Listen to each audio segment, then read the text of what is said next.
Hello बच्चों, let's read the question. Give an example of each for copper and silver showing +3 oxidation state. तो इस question में हमारा की कंसेप्ट क्या कहता है कि हमें यहाँ पर वो कंपाउंड बताना है, compounds in which copper and silver showing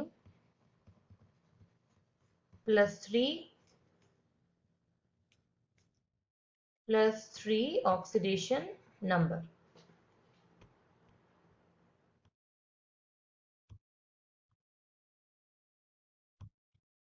अब देखो हमको एग्जाम्पल्स लेने हैं, तो कोई भी हम एक एग्जाम्पल ले सकते हैं। सपोज हमने यहाँ पर लिया K3 और अंदर हमने यहाँ पर ले लिया CuF6, एक कोऑर्डिनेटेड कंपाउंड हमने यहाँ ले लिया।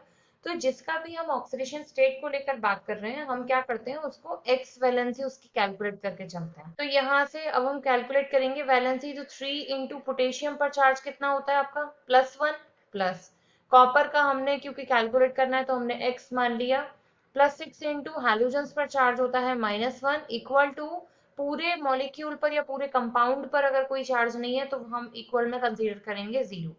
तो 3 + x - 6 इज इक्वल टू 0। तो यहाँ से क्या आ जाएगा, x - 3 इज इक्वल टू 0 से x इज इक्वल टू +3। तो यहाँ पर ये हमने क्या किया, कॉपर के लिए एक ऐसा एग्जाम्पल कंसीडर कर लिया जहां पर इसकी वैलेंसी क्या आई, ऑक्सीडेशन स्टेट +3। अब ऐसे ही नेक्स्ट हम लोग कंसीडर करते हैं किसके लिए, सिल्वर के लिए। तो सिल्वर का भी हम ऐसे कोई एक एग्जाम्पल ले लेते हैं। सपोज हमने यहाँ पर ले लिया सोडियम और यहाँ पर ले लिया Ag और यहाँ साथ में ले लेते हैं F4, AgF4 कंसीडर कर लेते हैं। फिर से वही करेंगे कि जिसका हमें यहाँ पर कैलकुलेट करना है उसको x मानेंगे।